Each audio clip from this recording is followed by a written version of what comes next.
enjoy this story. Hi, my beautiful family. I am Mr. Peter, your brother forever. May the Almighty God surround you with His mercy, bless your homes with peace, your hearts with love, and your lives with endless joy. May He protect my precious sisters, mothers and daughters, lifting every burden from their shoulders and filling every day with strength, beauty, and light. Amen. To those joining us for the first time, don't doubt me. Ask my old family members. They know Mr. Peter never betrays trust. He only gives love. If your heart is true, right, present. If your love is real, right. I am with Mr. Peter. Press the like button and let's start this more beautiful story together.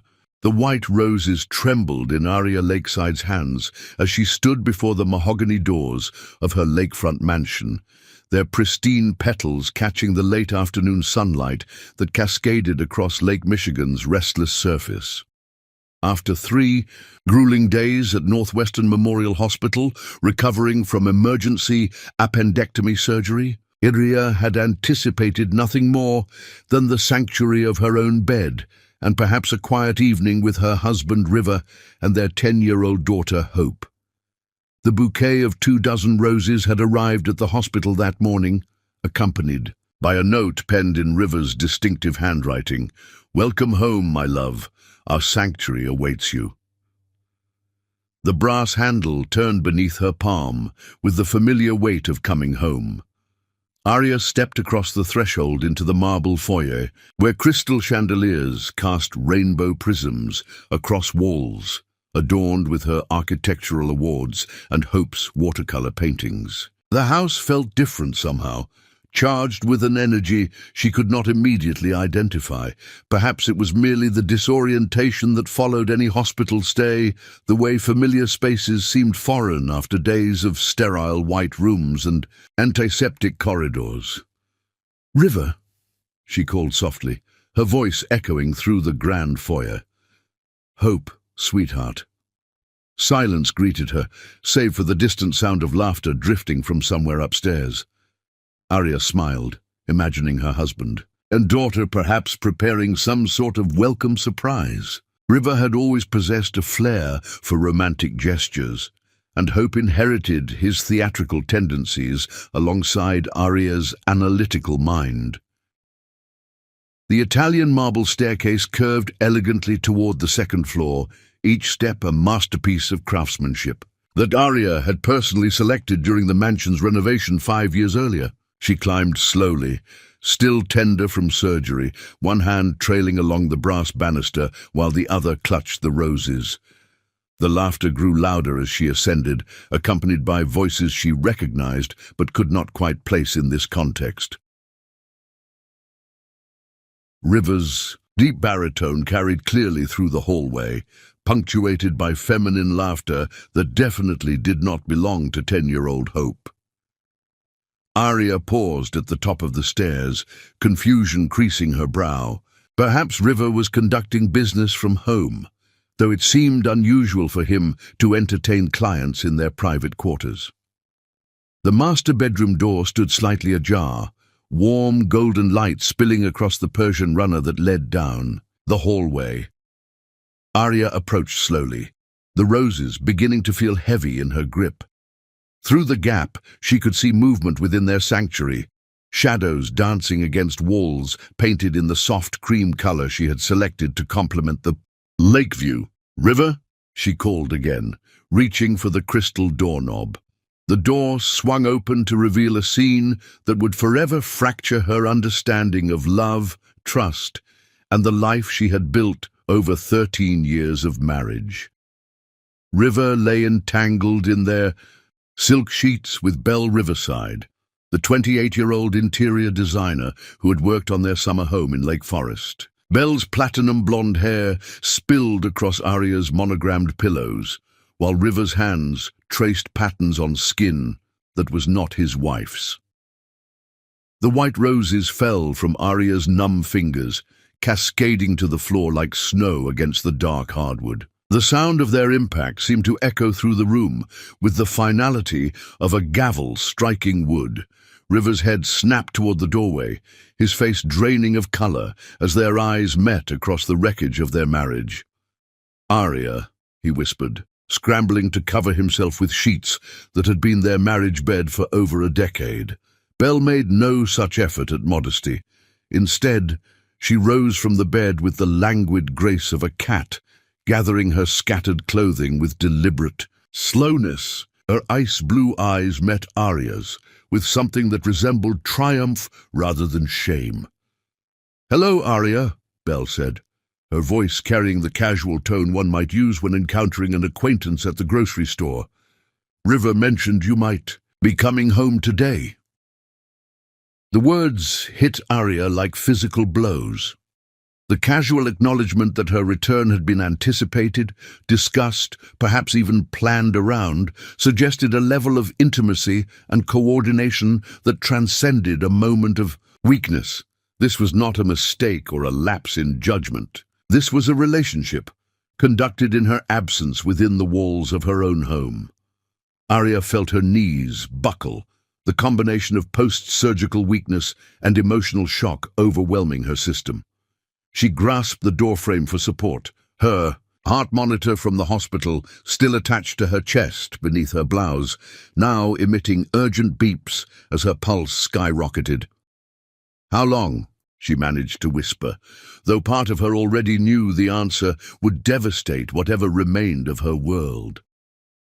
River had extracted himself from the bed and was reaching for his clothes, his movements frantic and graceless. "Arya, please, let me explain." "How long?" she repeated, her voice gaining strength even as her body weakened. Belle stepped between them, now fully dressed in the designer outfit that had been carelessly discarded on Arya's bedroom floor. "Does it really matter?" she asked, her tone suggesting boredom with the entire situation. "What matters is that River has finally realized what he needs. Someone who understands his world, his ambitions, someone who doesn't spend her days buried in blueprints and building projects." The cruelty of the words, delivered with such casual precision, caused something fundamental to break inside Arya's chest. Not just her heart, though that organ felt as though it were physically cracking, but something deeper. Her faith in the future they had planned, the home they had built, the family they had created together. "Get out," Arya whispered, her voice barely audible. "Arya, please," River began, but she cut him off with a look that could have frozen Lake Michigan in July. "Get out of my house," she said, louder now, her architect's training lending authority to her voice even in devastation. "Both of you, get out of my house right now."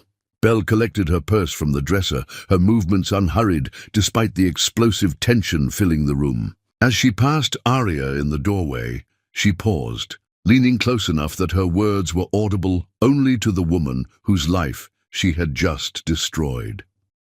"He was never really yours anyway," Belle whispered. "Men like River need women who can match their ambition, not domesticate it. Thank you for keeping him company until the right woman came along." The words hit their mark with surgical precision. Arya stumbled backward into the hallway, her vision blurring as Belle's heels clicked across the marble floor toward the stairs. River followed, calling her name, but his voice seemed to come from very far away. The heart monitor's beeping grew more urgent as Arya slid down the wall to sit among the scattered white roses, their broken stems and bruised petals surrounding her like the remnants of every dream she had ever dared to build. Through the window, Lake Michigan stretched endlessly toward the horizon, its waters the same steel gray as the storm clouds gathering overhead. As consciousness began to fade at the edges, Arya's final coherent thought was not of River or Belle, but of her 10-year-old daughter Hope, who would soon come home to find their family shattered beyond recognition. Chapter 2. The Matriarch's Arrival. Grace Lakeside received the call at precisely 11:37 in the evening. Her phone, cutting through the silence of her Detroit penthouse like a blade through silk. Mrs. Lakeside. The voice belonged to a nurse at Northwestern Memorial Hospital. Your daughter Aria has been readmitted. She collapsed at home and is currently stable, but she's asking for you. Grace had lived 62 years on this earth, had presided over countless courtroom dramas as a federal judge, had weathered her own husband's death and raised Aria as a single mother. She had believed herself prepared for any crisis life might deliver, yet something in the nurse's carefully neutral tone suggested circumstances that transcended medical emergency. Within 20 minutes, Grace was behind the wheel of her midnight blue Bentley Continental, the city lights of Detroit becoming distant stars in her rearview mirror as she navigated toward Chicago. The leather steering wheel felt solid beneath her manicured hands, grounding her as her mind raced through possibilities, each scenario more troubling than the last. The 3-hour drive passed in a blur of interstate highways and urgent thoughts. Grace had spoken to Aria just that morning, her daughter's voice bright with anticipation of returning home after surgery. Something had happened in the intervening hours, something significant enough to send Aria back to the emergency room despite her medical clearance. Grace arrived at the hospital as dawn painted the sky in shades of rose and gold above Lake Michigan. She found Aria in a private room, connected to monitors that beeped softly in the pre-dawn quiet. Her daughter's face, usually animated with intelligence and purpose, appeared carved from marble, beautiful but lifeless. "Sweetheart," Grace whispered, settling into the bedside chair with the grace that had earned her reputation as one of Detroit's most formidable jurists. Aria's eyes opened slowly, focusing on her mother's face with visible effort. "Mama," she whispered, using the childhood name she had abandoned in adolescence. He was with her, in our bed, in our home. The words required no elaboration. Grace had suspected River Northbrook was not worthy of her brilliant daughter from the moment Aria had introduced him 13 years earlier. The man possessed charm and ambition in equal measure, but Grace had sensed something hollow beneath the polished exterior, a weakness that would eventually surface under pressure. "Tell me everything," Grace said, her voice carrying the authority that had commanded respect in federal courtrooms across the Midwest. Aria's account emerged in fragments, each detail falling like stones into still water, creating ripples that would eventually become waves. Belle Riverside, the casual cruelty, the suggestion that River had never truly belonged to Aria at all. With each revelation, Grace felt her protective instincts sharpen into something approaching fury. "Where is Hope?" Grace asked when Aria finished speaking. "River's sister took her for the night when the ambulance came. She doesn't know yet." Aria's voice broke on the words. "How do I tell my 10-year-old daughter that everything she believes about family is a lie?" Grace reached for her daughter's hand, finding it cold despite the warm hospital room. "You tell her the truth, carefully and with love. But first we ensure that this betrayal becomes the best thing that ever happened to you." Something flickered in Aria's dark eyes, a spark that had been absent since Grace's arrival. "What do you mean?" "I mean that River Northbrook has just made the most catastrophic mistake of his life. He has underestimated the women of this family." Grace's smile held no warmth, only precision. "Your great-grandmother built a hotel empire after her husband abandoned her for his secretary. Your grandmother turned her divorce settlement into a telecommunications fortune, and I transformed my own husband's betrayal into a judicial career that changed Michigan law." Grace stood, moving to the window where Chicago's skyline caught the morning sun. "River believes he has chosen the stronger woman. He is about to discover exactly how wrong that assumption truly is." "I don't understand." Arya said, struggling to sit up in the hospital bed. You will, Grace replied, turning back to face her daughter. But first, you need to heal. Not just from surgery, but from the illusion that you needed River Northbrook to complete your life. You are Arya Lakeside, one of Chicago's most respected architects. You designed the cultural center renovation that won international acclaim. You are the daughter of a federal judge and the mother of a remarkable little girl who inherited your intelligence and strength. Grace returned to the bedside chair, leaning forward with the intensity that had made opposing attorneys tremble. River and his little accomplice believe they have destroyed you. Instead, they have freed you to become exactly who you were meant to be. I don't feel strong, Arya admitted. I feel broken. Broken things can be rebuilt stronger than before, Grace said. Ask any architect. The door opened to admit a nurse carrying a breakfast tray, followed by a small figure that launched itself toward the hospital bed with determined purpose. Hope Northbrook, still wearing the purple pajamas she had slept in at her aunt's house, climbed carefully onto the bed beside her mother. "Mama, why are you back in the hospital?" Hope asked, her 10-year-old voice carrying wisdom beyond her years. "Aunt Rebecca said you got sick again, but you look sad, not sick." Grace watched her granddaughter with fresh eyes, noting the intelligent assessment in Hope's gaze, the way she positioned herself protectively next to Arya despite not understanding the full situation. This child was not merely River's daughter or Arya's child. She was a lakeside woman in training. "Sometimes grown-ups face difficult situations," Arya said carefully, stroking Hope's dark curls. "Is it about Daddy and that blonde lady?" Hope asked with devastating directness. The silence that followed stretched taut as a wire. Grace felt her pulse quicken as she realized the implications of her granddaughter's question. "What blonde lady, sweetheart?" Arya asked, her voice carefully controlled. Hope's expression grew troubled, as though she had said something wrong. "The one who comes to our house sometimes when you're at work. She drives a white car and has really long hair. Daddy said she was helping with decorating, but she never brought any decorating stuff." Grace and Arya exchanged a look across the hospital bed, a wordless communication that conveyed both heartbreak and determination. River's betrayal ran deeper than a moment of weakness. It was a calculated deception that had been conducted under their own roof, witnessed by their innocent child. "How long has this lady been coming to the house?" Grace asked gently. Hope considered the question with the seriousness she brought to all important matters. "Since before Christmas, maybe longer. She came to my birthday party in March, but she left when you got home from work early." 6 months, possibly longer.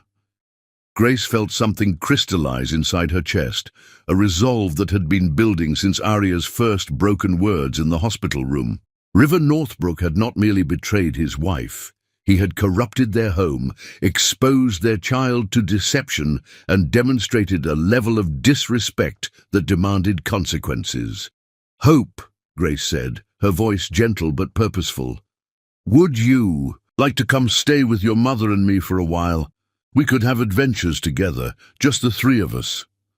Hope's face brightened for the first time since entering the room. "Like a sleepover that lasts for days?" "Exactly like that," Grace confirmed, meeting Arya's questioning gaze with a look that promised explanations later. As Hope chatted excitedly about the possibilities of extended grandmother time, Grace began forming plans that would transform her family's devastation into victory. River Northbrook had chosen to wage war against the lakeside women.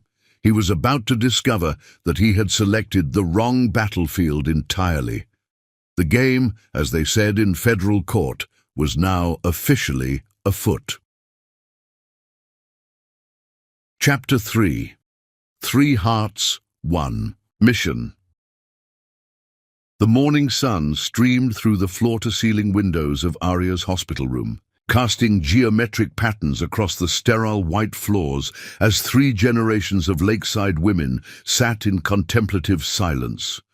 Hope had fallen asleep curled against her mother's side, her small hand clutching Arya's hospital gown with the fierce protectiveness of a child who sensed that her world had shifted in ways she could not yet understand. Grace occupied the bedside chair with the regal bearing that had intimidated attorneys and defendants alike during her distinguished judicial career, her silver hair catching the light like a crown.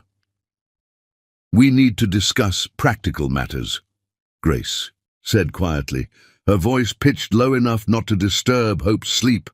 "The immediate future, financial security, and how we protect this child from the worst of what's coming." Arya nodded, her architect's mind already beginning to compartmentalize the crisis into manageable components. "River and I have joint accounts, joint ownership of the house, joint custody arrangements. Everything is entangled." "Not for long," Grace replied with the certainty of someone who had spent decades untangling complex legal situations. "I've already contacted Margaret Chen at Fitzgerald Morrison and Associates. She's the finest family attorney in Chicago, and she owes me several favors from cases where I provided federal precedent research." "Mother, I can't think about divorce proceedings yet. This just happened. This has been happening for months." Grace interrupted gently but firmly. "Hope's revelations make that clear. River and Belle have been planning their future while you built architectural dreams and recovered from surgery. We cannot afford to be reactive when they have been strategic." Hope stirred against Arya's side, mumbling something in her sleep about art supplies and garden parties. Grace studied her granddaughter's peaceful face, noting the determined set of her jaw even in slumber. "She knows more than she's told us," Grace observed. "Children always do. They see patterns that adults miss because they haven't learned to rationalize away their instincts." "What do you mean?" Grace leaned forward, her expression growing thoughtful. "Hope asked specifically about that blonde lady, not a lady or some woman. She's been observing Belle Riverside for months, probably cataloging details without understanding their significance. Children are natural investigators when their security feels threatened." The door opened to admit Dr. Patricia Harrison, Arya's surgeon, carrying a chart and wearing the kind of expression that suggested good news. "Mrs. Northbrook, your latest test results are excellent. No complications from yesterday's episode, and your surgical recovery remains on track. I see no medical reason to keep you here longer." "Thank you, Dr. Harrison," Arya replied, though her voice lacked enthusiasm for release. After the doctor left, Grace stood and moved to the window overlooking the lake. "You're afraid to go home," she said without turning around. "Wouldn't you be?" Arya asked. "That house holds 13 years of memories, and now they're all contaminated. Every room, every piece of furniture, every family photograph, it all feels like evidence of my own blindness."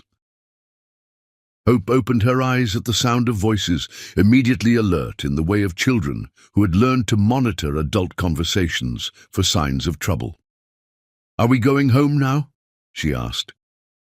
"We're going to your house," Grace said, returning to her chair with decision crystallizing in her movements. "All three of us, together." "But Grandma Grace, you live in Detroit," Hope pointed out with 10-year-old logic. "Not anymore," Grace replied, meeting Arya's startled gaze with determination. "I've decided to take early retirement from the federal bench. Chicago has always felt more like home than Detroit anyway, especially now." "Mother, you can't abandon your career because of my marriage problems." "I'm not abandoning anything," Grace said firmly. "I'm choosing to be where my family needs me most. Besides, there are several prestigious law firms in Chicago that would welcome a former federal judge as senior counsel. Margaret Chen has already extended informal overtures." Hope sat up straighter, her eyes brightening with the possibility of extended grandmother presence. "You could live with us. We have lots of rooms, and you could help me with my homework, and we could cook together like when I visit Detroit." "Exactly what I was thinking," Grace said, winking at her granddaughter. though I suspect we'll need to make some changes to the living arrangements. Arya understood immediately.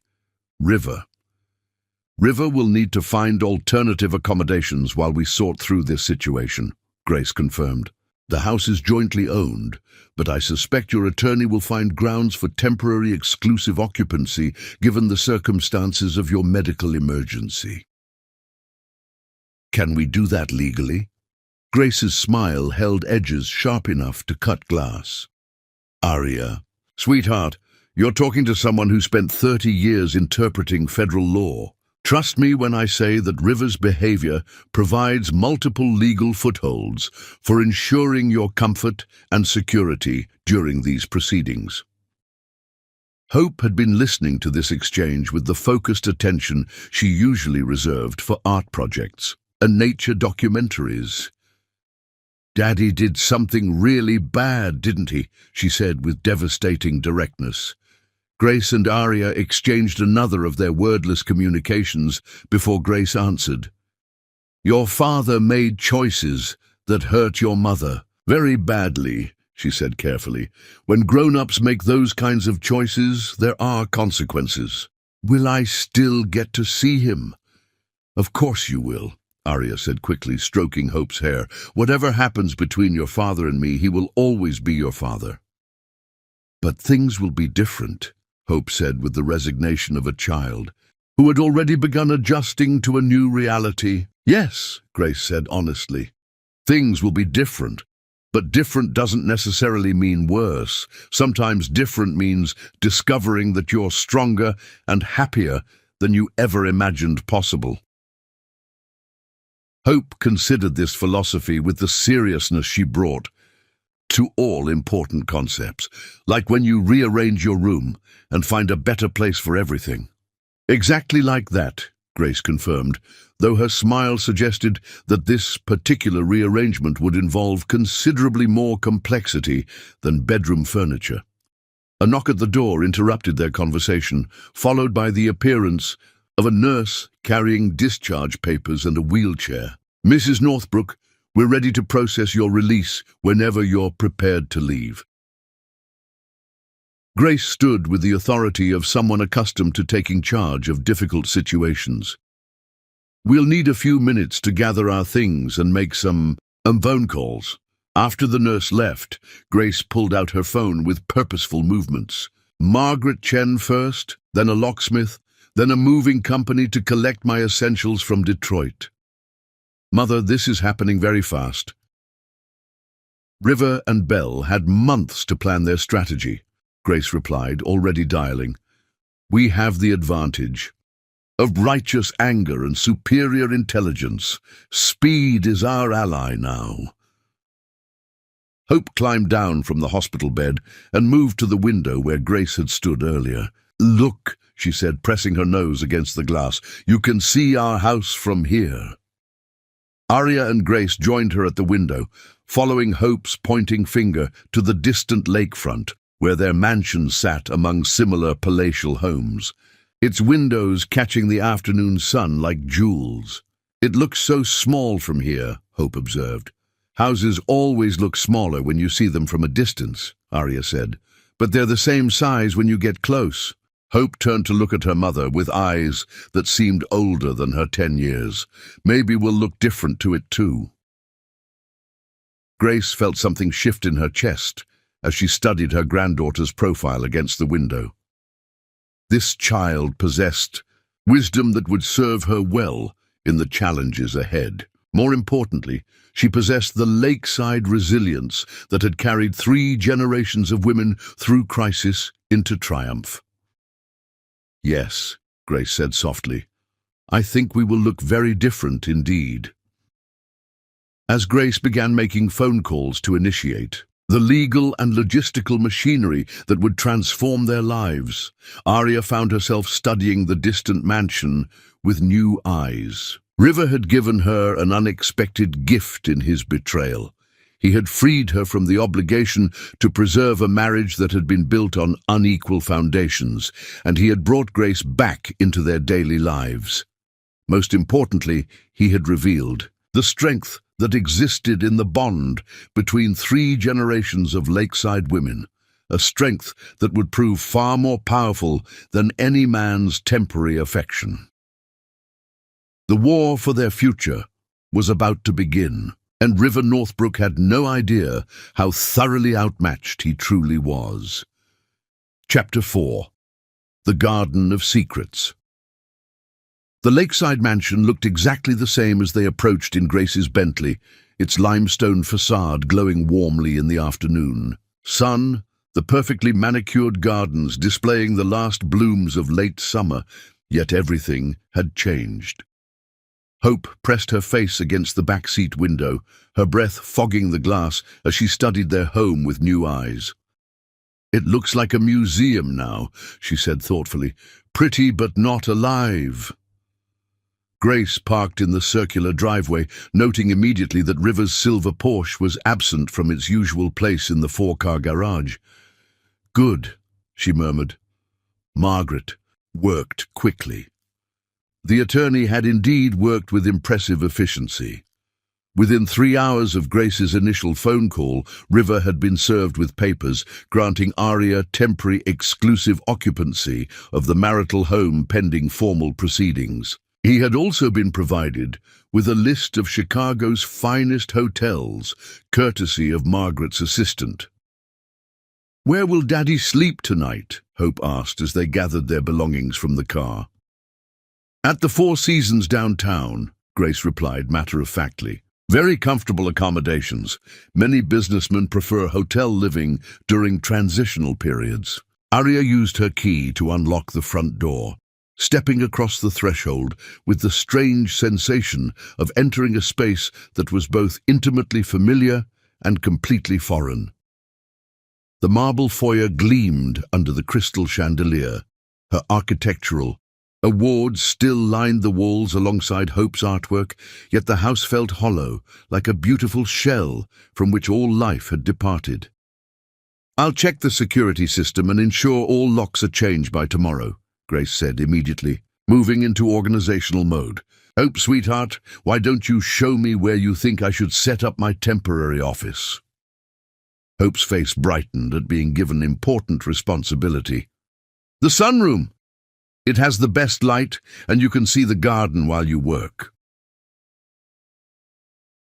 As Hope led Grace toward the back of the house, chattering excitedly about the advantages of various rooms, Aria found herself alone in the foyer where scattered white rose petals still marked the spot where her marriage had shattered the previous day.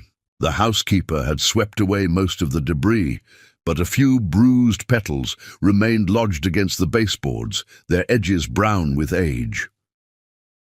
Aria knelt and gathered these remnants, holding them in her palm like evidence of a crime.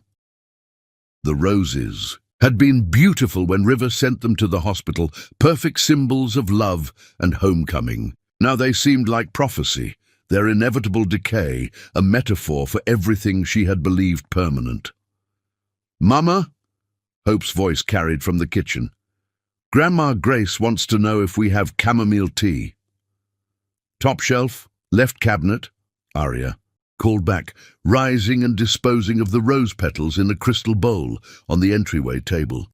She would deal with them later, along with everything else that needed to be sorted, catalogued, and decided upon. The kitchen felt more welcoming than the formal spaces, its warm wood cabinets and granite countertops bearing the comfortable wear of daily family life. Grace stood at the island, examining the contents of several tea canisters with the methodical approach she brought to all tasks. "Hope tells me you have a spectacular garden," Grace said, nodding toward the French doors that led to the back terrace. "She thinks it might be therapeutic for you to spend time there while you recover." Through the glass, Aria could see her prized rose garden, where dozens of varieties bloomed in carefully planned succession throughout the growing season. She had designed the space herself, creating distinct areas for different purposes. A formal parterre near the house, a cottage garden section with climbing roses and perennials, and a cutting garden that provided flowers for the house throughout summer and fall. "I haven't been out there since before the surgery," Arya admitted. "Mrs. Patterson from next door has been watering everything, but I should check on things." "We should all check on things," Grace said firmly. "Fresh air and physical activity aid recovery, and Hope could probably use some outdoor time after yesterday's upheaval." Hope bounced on her toes with enthusiasm. "Can we have a tea party in the garden, like in England?" "I think that's a wonderful idea," Grace said, loading a tray with teacups, the chamomile tea, and a plate of shortbread cookies from the pantry. "Lead the way, ladies." The garden greeted them with the kind of beauty that takes years to achieve, where careful planning and patient cultivation create an appearance of effortless abundance. Late-season roses climbed arbors and spilled over stone walls, their fragrance mixing with the sharp green scent of boxwood hedges and the sweet perfume of jasmine that grew along the back fence. Hope immediately ran toward her favorite spot, a small gazebo tucked among the climbing roses where she often sat to read or draw. "Look, Mrs. Patterson picked all the dead flowers like you taught her." Arya followed more slowly, noting the meticulous care their neighbor had provided. Every plant showed signs of proper attention. No brown edges on leaves, no spent blooms left to drain energy from new growth, no weeds disturbing the careful arrangement of colors and textures. Grace settled onto a wrought-iron bench positioned to catch the afternoon sun, setting the tea tray on a matching table. "This is spectacular, Arya. You created something truly magical here." "It was supposed to be Hope's legacy," Arya said, settling beside her mother. "A place where she could bring her own children someday, where multiple generations could gather and feel connected to something permanent." "It still can be," Grace said gently. "Gardens survive changes in ownership, changes in family structure. The roses don't care who tends them, as long as someone does it with love." Hope appeared at Arya's elbow, carrying a small garden journal bound in green leather. "I found this hidden under the bench in the gazebo," she said, holding it out to her mother. "Is it yours?" Arya took the journal with growing confusion. The leather was unfamiliar, the binding too new to belong to her gardening records. She opened to the first page and found handwriting that definitely did not belong to her or any member of their household staff. "What does it say?" Grace asked, noting Arya's expression. Arya read silently for a moment, her face growing pale. "It's Belle's," she said finally. "She's been keeping notes about our family, our routines, our household schedule." Grace leaned closer as Arya read aloud from entries dated over the past 6 months. March 15th. Arya works late on Tuesdays and Thursdays. R says she often doesn't return until after Hope's bedtime. Perfect opportunity for longer visits. April 3rd. Hope's birthday party. Left before Arya returned from office. Must remember to avoid family events until R makes the transition. May 20th. R showed me Arya's architectural plans for the community center. Boring domestic projects. He needs someone who understands his vision for real estate empire. June 8th. Discussed timeline with R. He agrees that waiting until after. Arya's surgery makes sense. She'll be vulnerable, easier to handle. The journal fell from Arya's hands as the full scope of the betrayal became clear. This had not been a casual affair or moment of weakness. Belle and River had been conducting surveillance on her family, planning their strategy, waiting for the optimal moment to detonate her life. Hope picked up the journal and flipped through. Additional pages, her young face growing increasingly troubled. "There are drawings, too," she said softly. "Pictures of our house, of your office, of me." Grace took the journal with the careful precision of someone handling evidence, her judicial training immediately recognizing the legal implications of what they had discovered. "This documents premeditation," she said grimly. "Deliberate invasion. of your privacy, manipulation of your family dynamics, and calculated timing to maximize emotional damage. She was studying us, Arya whispered, like specimens in a laboratory.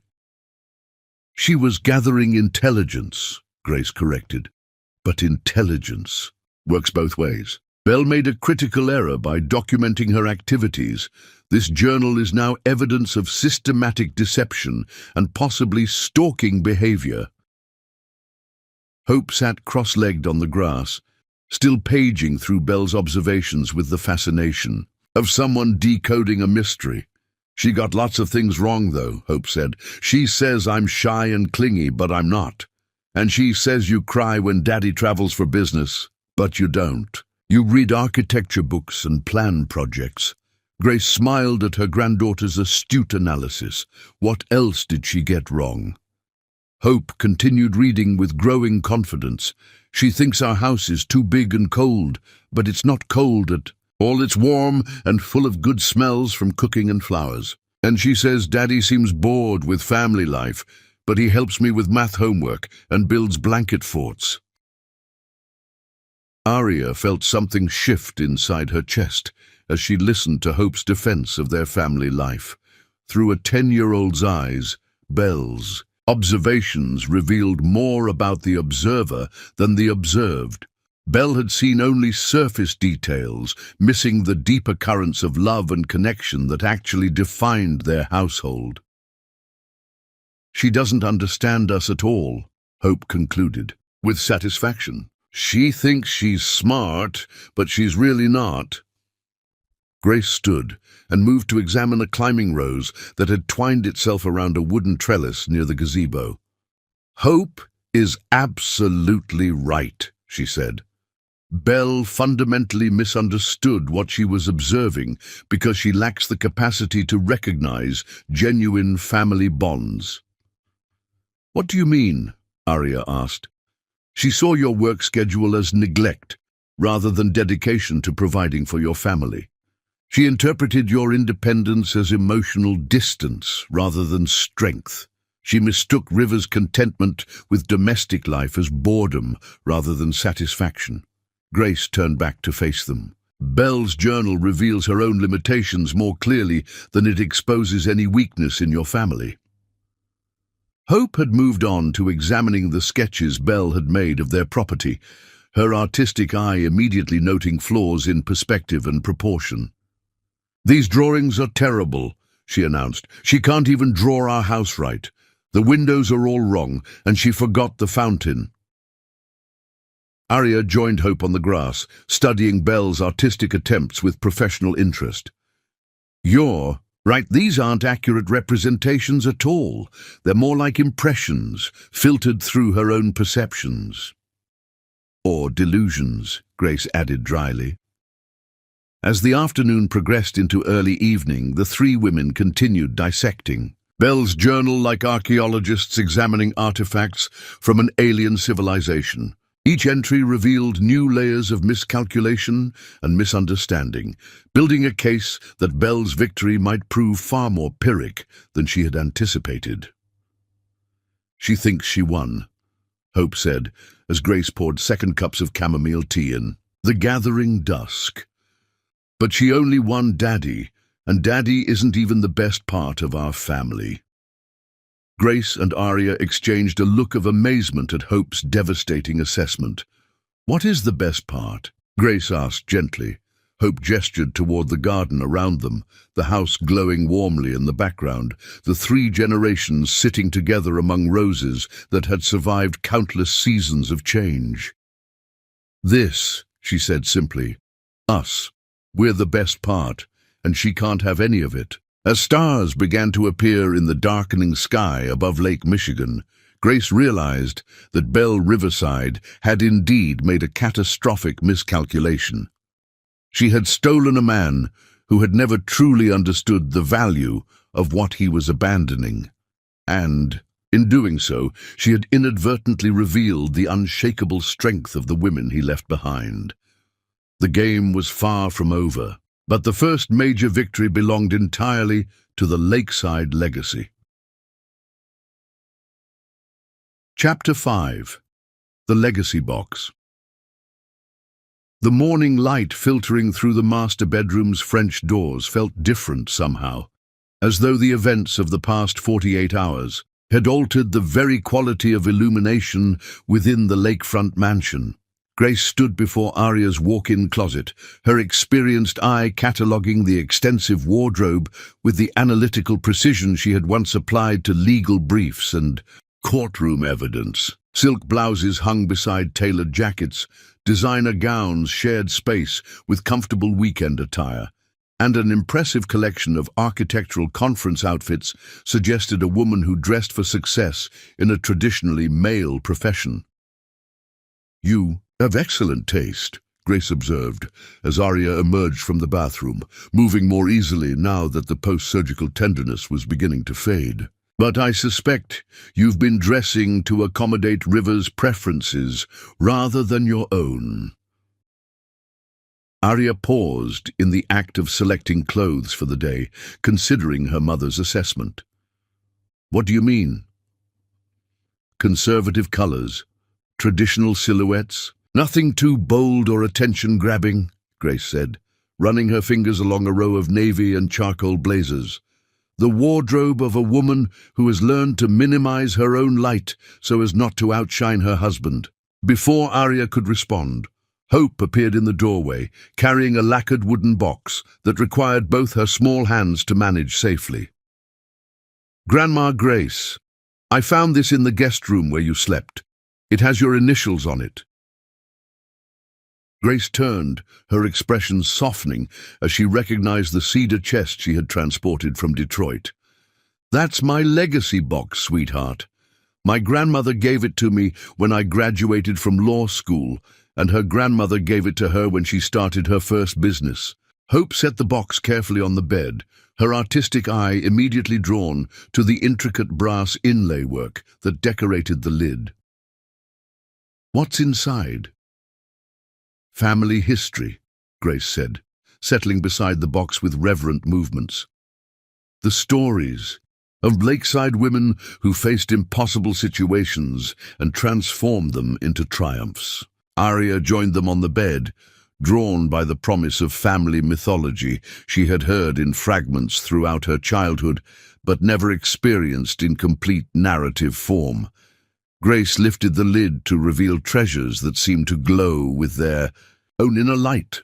Antique jewelry, yellowed photographs, handwritten letters tied with ribbon, and official documents that bore the weight of significant life changes. "This belonged to your great-great-grandmother Constance Lakeside," Grace said, lifting a strand of pearls that caught the morning sun like captured moonlight. "She wore them the day she signed the papers to purchase her first hotel after her husband abandoned her for his secretary in 1923. Hope leaned closer, her 10-year-old fingers reaching out to touch the pearls with appropriate reverence. "Was she sad?" "I'm sure she was," Grace replied honestly. "But sadness didn't stop her from building an empire that supported 3 generations of our family. By the time she died in 1967, she owned 17 hotels across the Midwest." Grace continued unpacking the box, each item carrying its own story of feminine resilience. A simple gold wedding band that belonged to Arya's great-grandmother, who had transformed her divorce settlement into a telecommunications fortune during the 1950s. A fountain pen used to sign the papers that established Grace's own legal practice after her husband's death left her a widow with a young daughter to support. "And this," Grace said, lifting a small velvet pouch, "contains something very special indeed." She opened the pouch to reveal an engagement ring that seemed to capture and concentrate all the light in the room. The central diamond was modest by contemporary standards, perhaps 2 carats, but the setting was extraordinary.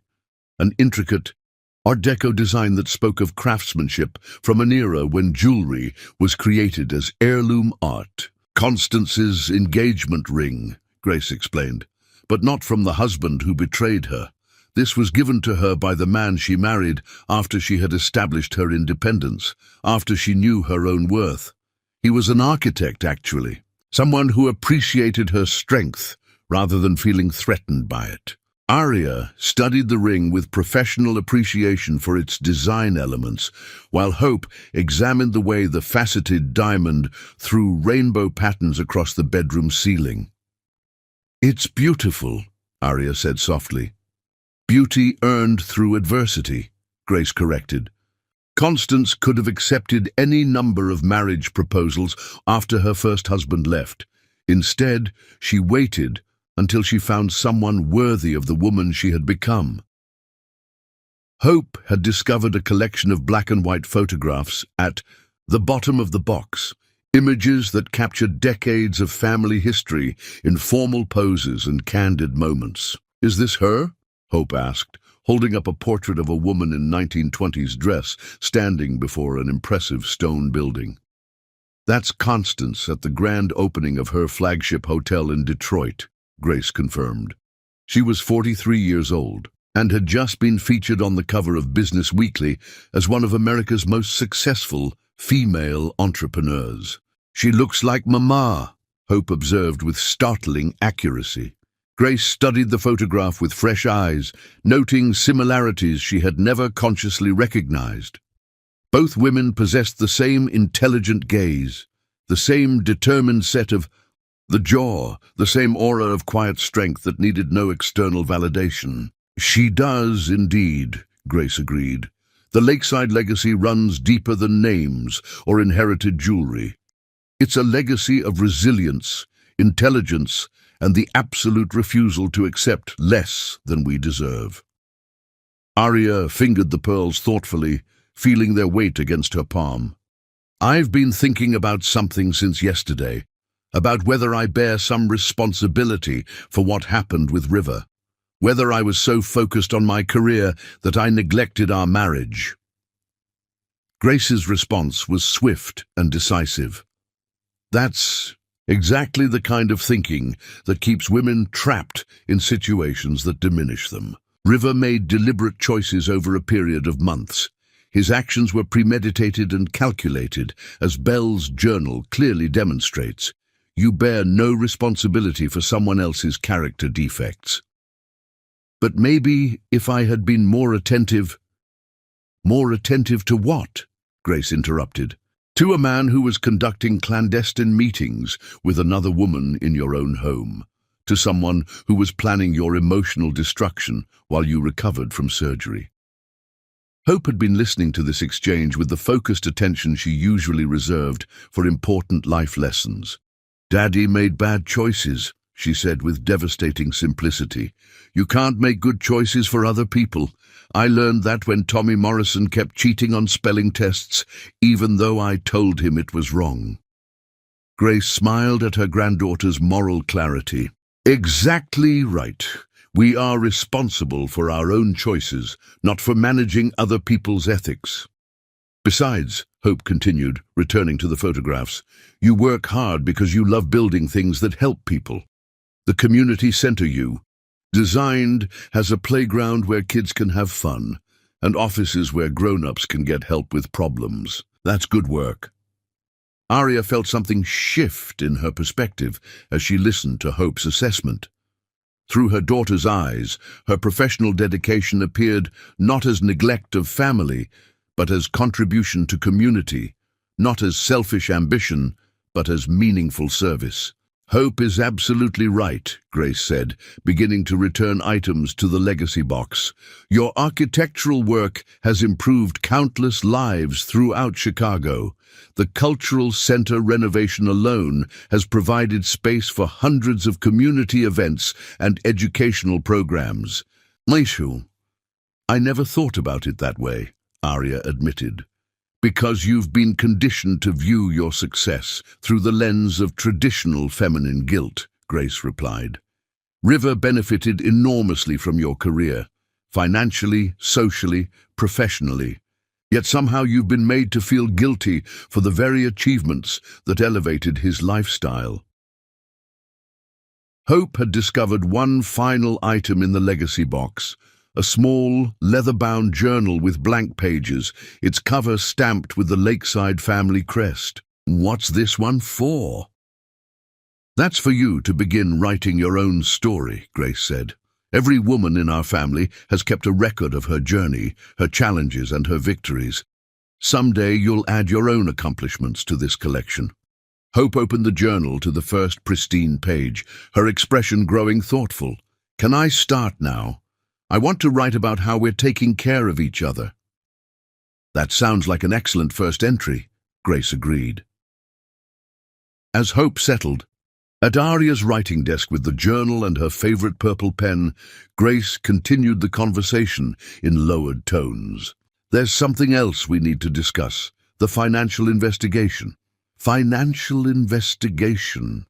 Margaret Chen's team has been examining your joint accounts and River's business holdings. They've found some interesting irregularities that suggest Belle's involvement in this situation extends beyond personal relationships into potential professional misconduct. Aria felt her pulse quicken. What kind of irregularities?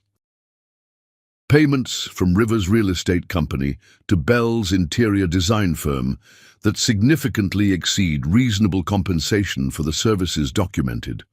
Hotel charges that coincide with out-of-town business trips where Belle was supposedly working on separate projects. Credit card expenditures for jewelry, clothing, and luxury items that appear to have been gifts. Grace paused to ensure Hope was absorbed in her writing before continuing. Margaret believes we have grounds to argue that River used marital assets to support an extramarital relationship, which could significantly impact property division proceedings. You mean Belle has been essentially funded by my income as well as River's? Precisely, which transforms this from a simple case of adultery into potential financial fraud, depending on how aggressively we choose to pursue various legal theories. Aria absorbed this information while watching Hope work diligently on her journal entry, her young face serious with concentration. I don't want this to become ugly, especially not for Hope's sake. It doesn't have to become ugly, Grace said, but it does need to become decisive. River and Belle planned this betrayal with considerable care. We owe it to ourselves to be equally strategic in our response. Hope looked up from her writing, her eyes bright with accomplishment. I wrote about how families can change shape but still be families. Like how our family used to be 4 people in one house, but now we're 3 people who are stronger together. Grace and Aria exchanged a look of amazement at Hope's emotional intelligence. Would you like to read it to us? Grace asked. Hope cleared her throat with the solemnity of someone delivering important information. Today, I learned that being a lakeside woman means you don't give up when bad things happen. You take care of each other and remember that you're part of something bigger than just yourself. Mama is sad about Daddy, but she's also smart and strong. Grandma Grace came to help us, which means we're lucky. I think we're going to be okay, even though everything is different now. As Hope's words settled into the morning quiet, Grace realized that the legacy box had served its purpose once again. Another generation of lakeside women was discovering her own strength, adding her voice to a chorus of resilience that stretched back nearly a century. The box would be passed down again someday, carrying Hope's story forward to daughters and granddaughters yet to be born, proof that the feminine legacy of strength, intelligence, and absolute refusal to settle for less than they deserved would continue long after River Northbrook became nothing more than a cautionary tale in family mythology. Chapter 6. The Gala of Truth. The Chicago Architecture Foundation's annual gala represented the pinnacle of the city's architectural and cultural social calendar, where the finest minds in design gathered to celebrate innovation, preservation, and the artistic vision that shaped one of America's most architecturally significant cities. Aria had been scheduled to receive the Foundation's Lifetime Achievement Award months before her marriage imploded, recognition for her 15-year career that had transformed Chicago's cultural landscape through projects ranging from the acclaimed renovation of the South Side Cultural Center to her innovative, affordable housing designs that balanced aesthetic beauty with practical functionality. Standing before her bedroom mirror in the lakefront mansion, Aria barely recognized the woman reflected back at her. The silver silk gown moved like liquid mercury around her frame, its bias-cut design emphasizing the natural elegance she had forgotten she possessed. Grace had insisted on this particular dress from a boutique on Michigan Avenue, rejecting Aria's instinct toward conservative black in favor of something that commanded attention rather than deflecting it. "You look like a queen," Hope announced, from her position on the bed, where she was putting finishing touches on her own outfit. Grace had arranged for Hope to attend the gala as Aria's guest, reasoning that the 10-year-old's presence would provide both moral support and a compelling visual narrative of family solidarity. Hope wore a miniature version of Aria's dress, in deep midnight blue, her hair arranged in an elegant chignon that made her appear startlingly mature. Around her neck she wore Constance Lakeside's pearl necklace, carefully shortened to accommodate her young frame. "We all look like queens," Grace corrected, emerging from the guest bathroom where she had been making final adjustments to her own appearance. At 62, Grace commanded attention in royal blue silk that complemented her silver hair and emphasized the regal bearing that had intimidated opposing counsel throughout her judicial career. The 3 generations of Lakeside women stood, together, before the full-length mirror, creating a portrait of feminine power that seemed to generate its own gravitational field. They looked like what they were: forces of nature temporarily contained in evening wear. "Are you nervous?" Hope asked, studying her mother's reflection with concern. "Terrified," Aria admitted honestly. "Everyone will know about River and Bell by now. Chicago's architectural community is small, and gossip travels faster than email." "Good," Grace said firmly. "Let them know. Let them see exactly how a Lakeside woman handles betrayal and public humiliation. Let them witness your grace under pressure." The limousine Grace had arranged arrived precisely at 7 o'clock, its driver helping them navigate their formal gowns into the luxury vehicle. As they drove through Chicago's glittering downtown toward the Art Institute, where the gala was being held, Hope pressed her face to the window with excitement. "Look at all the lights," she breathed. "It's like the whole city got dressed up for Mama's party." The Art Institute had been transformed for the evening, its neoclassical facade illuminated with dramatic lighting that emphasized the building's architectural significance. Red carpets stretched from the street to the entrance, lined with photographers and society reporters documenting the arrival of Chicago's cultural elite.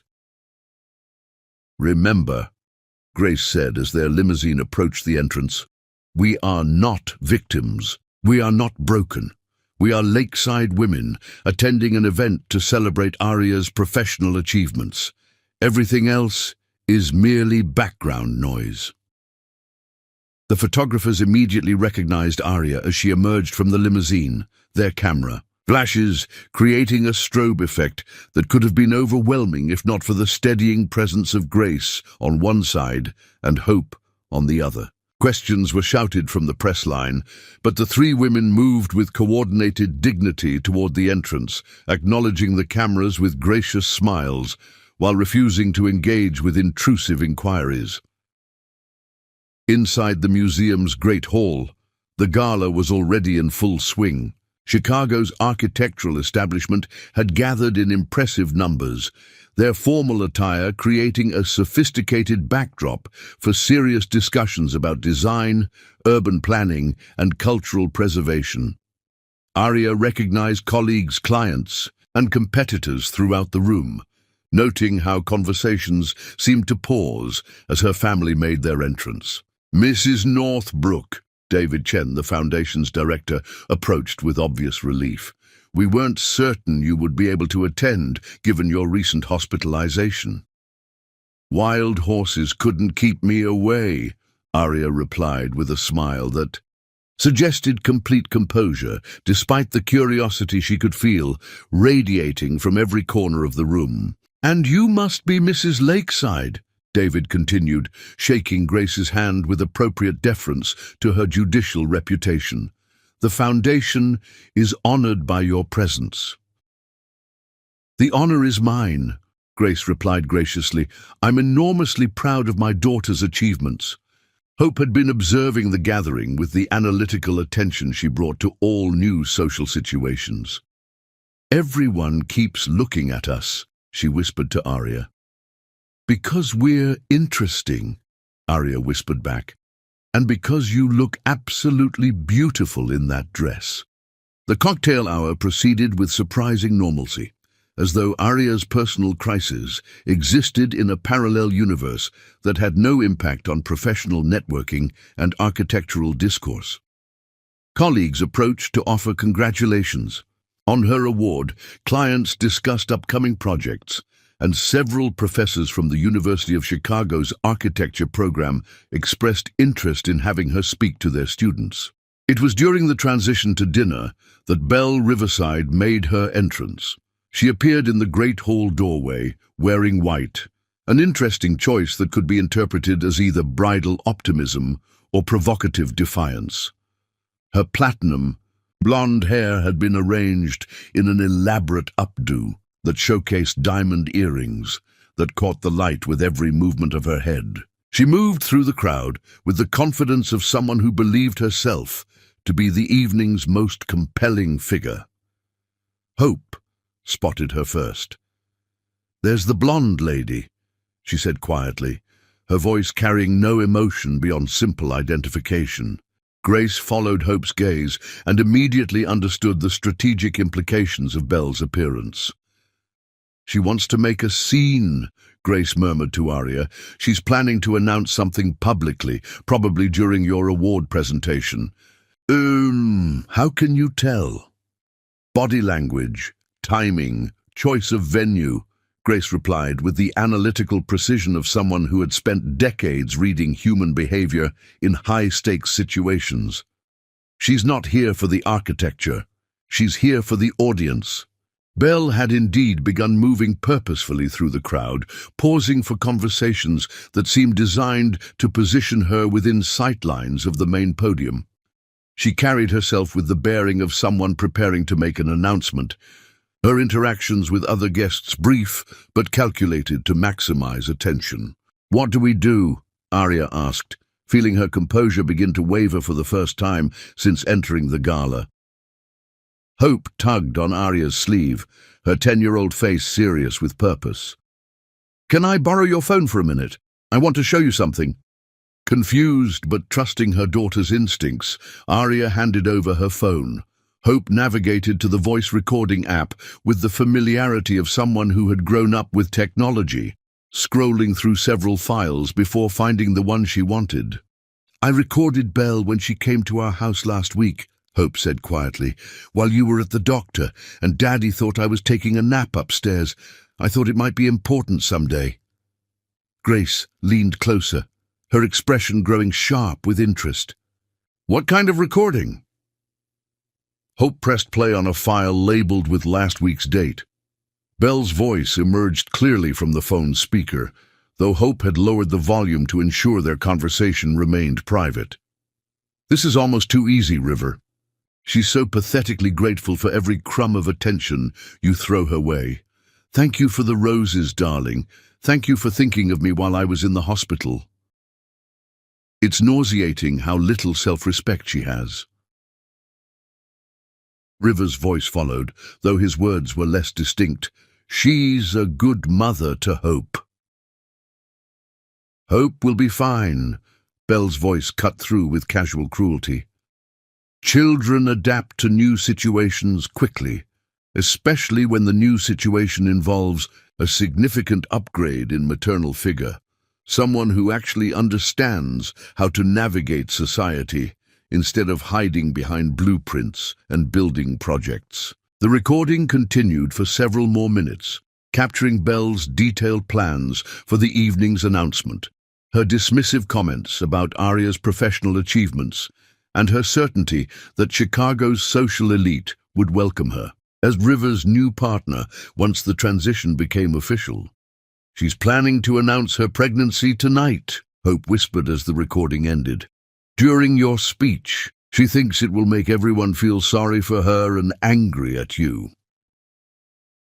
Grace and Arya exchanged a look that conveyed both horror and admiration for Hope's foresight in documenting the conversation. "That recording changes everything," Grace said quietly. "Belle has just provided us with evidence of calculated emotional cruelty and deliberate timing designed to maximize public humiliation." Before they could discuss strategy further, David Chen approached their table with the evening's program. In hand, "Mrs. Northbrook, we're ready to begin the award presentations. You'll be our final honoree, which means you'll have the stage for the last 15 minutes of the evening." As David moved away to coordinate with the technical crew, Grace leaned closer to her daughter and granddaughter. "Hope, sweetheart, how would you feel about helping your mother accept her award?" "What do you mean?" Grace's smile carried edges sharp enough to cut glass. "I mean that sometimes the best way to handle someone who plans to ambush you is to ambush them first." Hope's eyes lit up with understanding and excitement. "You want me to play the recording?" "Only if you're comfortable with it," Arya said, though her voice carried new strength as she began to understand Grace's strategy. It would mean standing up in front of all these people and dealing with whatever happens afterward. Hope considered this responsibility with the seriousness she brought to all important decisions. "Belle said mean things about our family, and she was going to be mean to you in front of everyone tonight. I think people should know who she really is." Grace reached across the table to squeeze Hope's small hand. "You don't have to decide right now, but if you choose to help us, we'll be right there with you every step of the way." As dinner service began and the evening's program commenced with the presentation of Architectural Preservation Awards, the three lakeside women continued refining their strategy. Belle had positioned herself at a table near the front of the room, her white dress creating a focal point that seemed to draw attention even during other speakers' presentations. But Belle had made a crucial miscalculation in her strategic planning. She had underestimated the intelligence, preparedness, and absolute refusal to be victims that characterized the women she was attempting to destroy.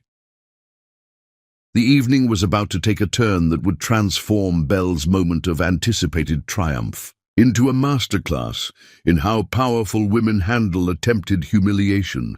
And at the center of it all, a 10-year-old girl was about to demonstrate that the lakeside legacy of strength, intelligence, and devastating precision in the face of adversity had successfully transferred to its newest generation.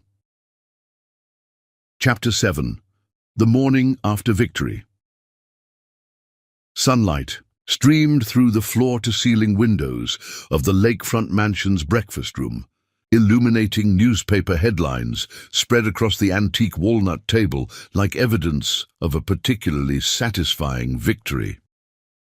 "Architecture Iris exposes marriage wrecker at gala," read the Chicago Tribune's front page, complete with a photograph that captured the exact moment Hope had stepped to the podium microphone the previous evening.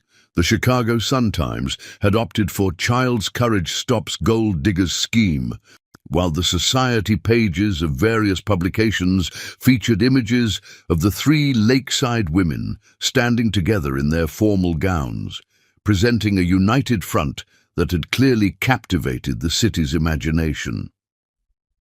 Grace sat at the head of the table, still elegant in her silk robe and slippers, reading selected quotes aloud while Hope ate French toast and Aria nursed her second cup of coffee. Listen to this from the Tribune Society columnist. In 30 years of covering Chicago's cultural elite, I have never witnessed such a masterful demonstration of grace under pressure. The Lakeside women transformed what could have been a humiliating public spectacle into a triumph of dignity and truth. Hope giggled, syrup decorating her chin as she studied a photograph of herself speaking into the microphone.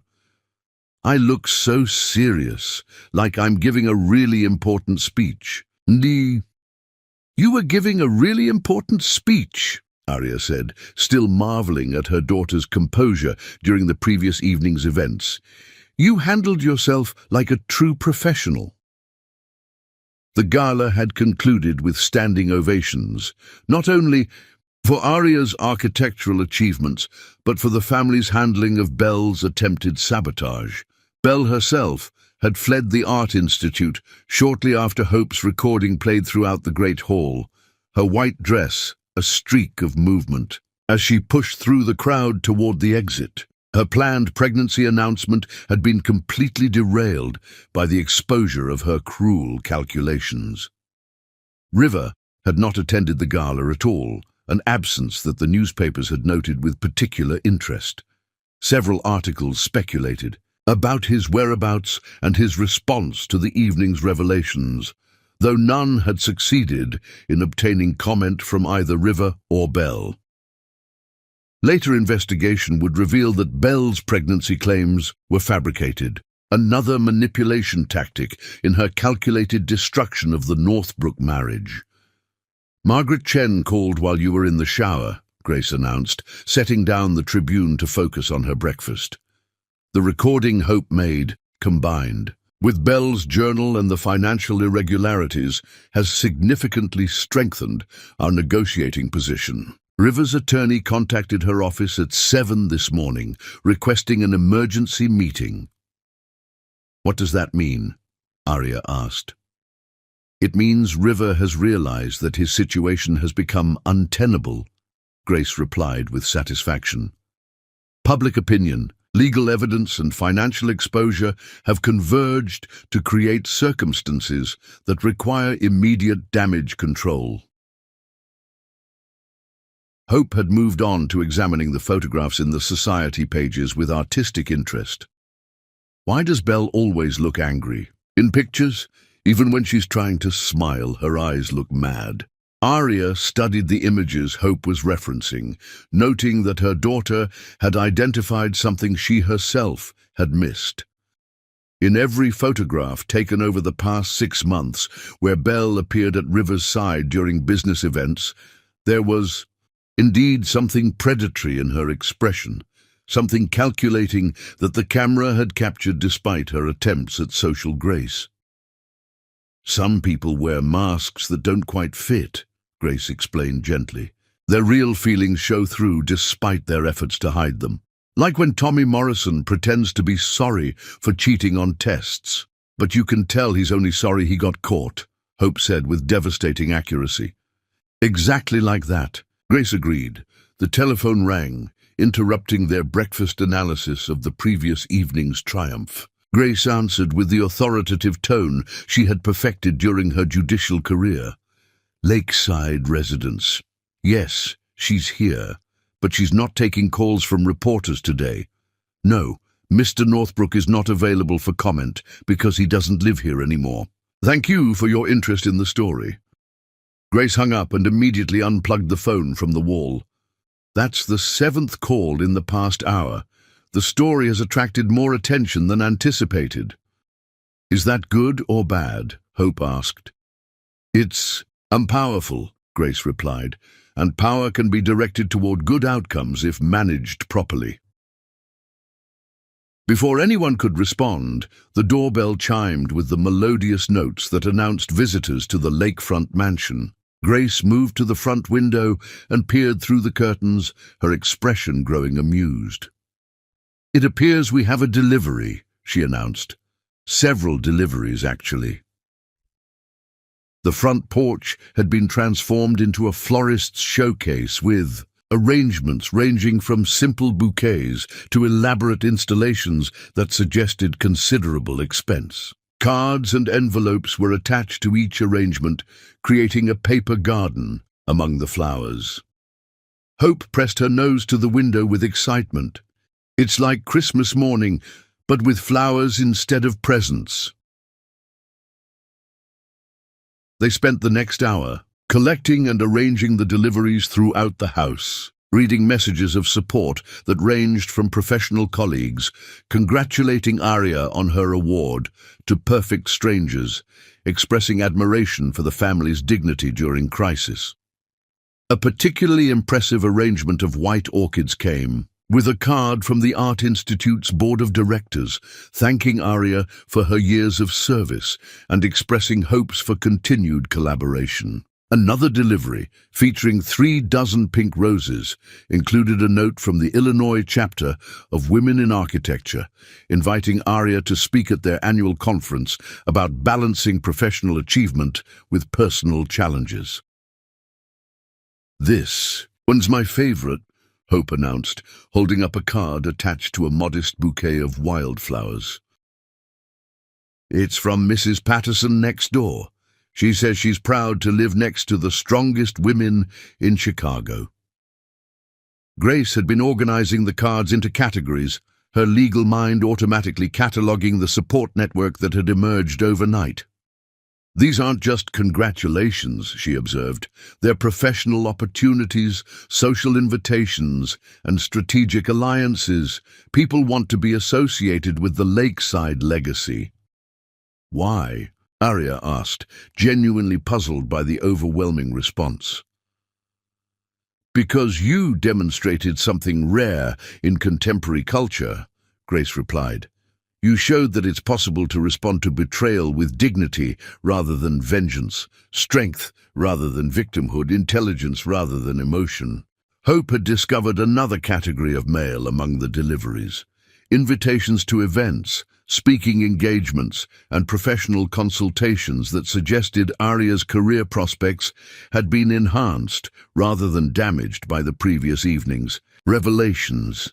"Look," Hope said, holding up an elegant envelope embossed with the logo of Northwestern University's architecture school. "They want you to be a visiting professor." Arya opened the letter with growing amazement. The invitation was indeed for a prestigious teaching position, one that would allow her to maintain her private practice while sharing her expertise with the next generation of architects.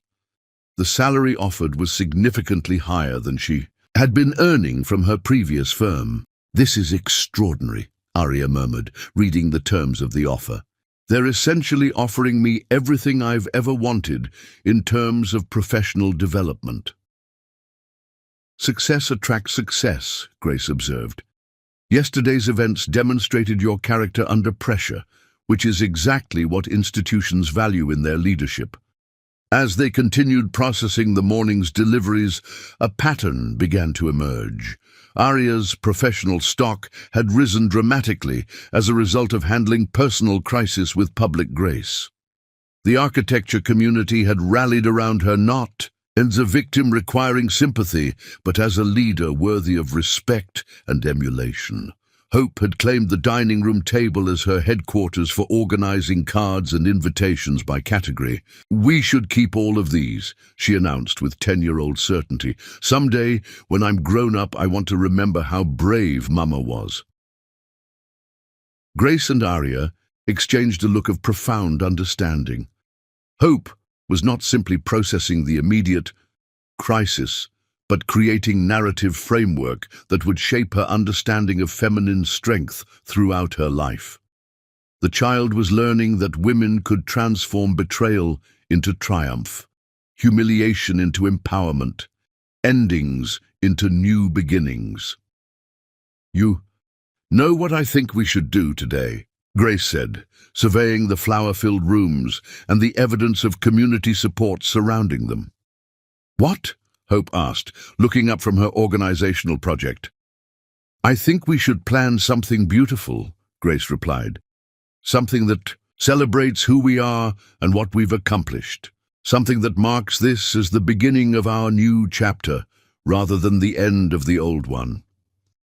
Arya felt something shift in her chest, a lightness she had not experienced since before her. Marriage began to deteriorate. What did you have in mind? Grace's smile carried the promise of adventures yet to be undertaken. I was thinking we might redesign this house to reflect our actual lives rather than the life we thought we were supposed to want. Remove everything that doesn't serve our purposes, add everything that does, and create a space that belongs entirely to the three of us. Hope's face lit up with enthusiasm, like architectural therapy. Exactly like architectural therapy, Grace confirmed. Your mother has spent years designing spaces for other people's dreams. It's time she designed something for her own. As the three women began walking through their home with new eyes, seeing it not as a stage set for traditional family life, but as raw material for whatever they chose to create, Arya realized that Belle's betrayal had given her an unexpected gift. Freedom to become exactly who she was meant to be, surrounded by people who loved her unconditionally and supported her unlimited potential for growth, success, and happiness that owed nothing to any man's approval or presence. The morning after victory felt like the first day of the rest of their extraordinary lives. Chapter 8: The Fortress of Love. 3 weeks had transformed the lakefront mansion into something entirely new, though the changes were subtle enough that casual observers might have struggled to identify what made the house feel so different. The formal dining room, which had hosted stiff dinner parties designed to advance River's business connections, now served as Hope's art studio, its north-facing windows providing perfect light for her watercolor projects and architectural sketches. The sterile home office that River had used for late-night phone calls with clients had become Grace's legal consulting space, where she worked on pro bono cases for women navigating their own divorces. Arya had claimed the master suite's sitting area as her design studio, spreading architectural plans across surfaces that had once held River's business magazines and golf trophies. The room felt lighter somehow, its proportions more pleasing now that they served her purposes rather than accommodating his preferences. But the most significant change was intangible. The house had become a home in ways it had never achieved during 13 years of traditional family structure. Laughter echoed through rooms that had previously maintained library-quiet formality. The kitchen stayed warm, with constant cooking projects that Hope and Grace undertook together. Music played throughout the day, everything from jazz standards that Grace preferred to the classical pieces that helped Arya focus on complex design problems. It's like the house was holding its breath before, Hope observed, as she worked on a watercolor painting of the lake view from her new studio. Now, it can breathe properly. Grace looked up from the legal brief she was reviewing, smiling at her granddaughter's poetic assessment. Houses reflect the emotional state of their inhabitants. When people are unhappy, homes feel constrained. When people are thriving, homes feel expansive. Arya had been working on preliminary sketches for the Northwestern University project when her phone rang with a call from Margaret Chen. After 3 weeks of negotiations, River's legal team had finally submitted their first formal settlement proposal. "You need to see this in person," Margaret said without preamble. "Can you come to my office this afternoon? And you might want to bring Grace." 2 hours later, Arya and Grace sat in Margaret Chen's conference room, studying documents that revealed the full scope of River's desperate legal position. The settlement offer was so favorable to Arya that Margaret had asked her associate to review the numbers twice before scheduling the meeting. "He's offering the house full custody of Hope with generous visitation rights for him, 60% of all joint assets, and continuation of spousal support for 7 years," Margaret summarized. In exchange, he's asking only that you sign a non-disclosure agreement regarding the circumstances of your separation. What does the non-disclosure agreement actually mean? Grace asked, her judicial experience immediately identifying the strategic implications. It means Arya couldn't discuss the details of River's affair, Belle's behavior, or any related financial irregularities in public forums, media interviews, or professional settings, Margaret explained. Essentially, it would prevent her from telling her story if opportunities arose. Arya studied the settlement terms while considering their practical impact. The financial arrangements would provide security for Hope's education and her own future professional endeavors. The custody agreement acknowledged what had already become their natural living arrangement. Even the non-disclosure clause was more nuanced than she had expected. "What's driving this generosity?" Arya asked. 3 weeks ago, River was suggesting 50-50 division of everything. Margaret's smile carried satisfaction at having anticipated this question.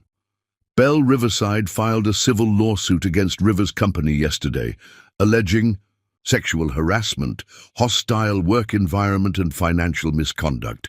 She's claiming that he used his position of power to coerce her into a personal relationship, then abandoned her when it became professionally inconvenient. Grace leaned back in her chair, processing this development with the analytical precision that had made her an exceptional jurist. She's repositioning herself from mistress to victim. Precisely, and her attorney is quite skilled at generating media attention. River's business reputation, which survived your separation relatively intact, is now facing serious threats from multiple directions. Arya felt an unexpected surge of something that might have been sympathy for her estranged husband, followed immediately by recognition that this emotion was both inappropriate and potentially damaging to her own interests. "What's your recommendation?" she asked Margaret. "Accept the settlement with one modification," Margaret replied without hesitation. "Remove the non-disclosure agreement entirely. River needs this resolution more than you do, and your silence shouldn't be purchased when it's his actions that created the situation requiring discretion." Grace nodded approvingly. "Margaret's right. You have nothing to be ashamed of, nothing to hide. If River wants to avoid public discussion of his behavior, he can accomplish that by behaving better, not by silencing the people he's harmed." They spent another hour reviewing details and discussing implementation timelines before returning to the lakefront mansion, where Hope was waiting with excitement that could barely be contained. Mrs. Patterson came over with mail that got delivered to her house by mistake, Hope announced, leading them toward the kitchen, where several packages sat on the counter. And someone called about a magazine, wanting to interview Mama. Arya examined the packages while Grace fielded phone calls that had accumulated during their absence. The packages contained advance copies of Architectural Digest, which featured Arya's Cultural Center renovation as their cover story, and Chicago Magazine, which had named her to their 40 under 40 list, despite the fact that she had recently turned 35. "This is incredible timing," Arya murmured, studying the Architectural Digest cover, which showcased her work with the kind of reverential photography usually reserved for European landmarks. Hope peered over her mother's shoulder at the magazine coverage. "You're famous, like actually famous. Your mother has always been respected in professional circles," Grace corrected gently, "but recent events have brought her talents to broader public attention." The phone rang again, and Grace answered with her now familiar screening protocol. After a brief conversation, she hung up and turned to Arya with an expression of barely contained excitement. "That was David Chen from the Architecture Foundation. They've received an inquiry from the Smithsonian Institution about featuring your Cultural Center renovation in their upcoming exhibition on contemporary American public architecture." The Smithsonian, Arya repeated, certain she had misheard. The Smithsonian, Grace confirmed. Apparently, yesterday's New York Times architecture critic wrote a piece about the Chicago Renaissance in public space design, using your work as the primary example. Hope had been listening to this conversation with growing understanding of its significance. This is all because people know about us now, isn't it? Because of what happened at the gala.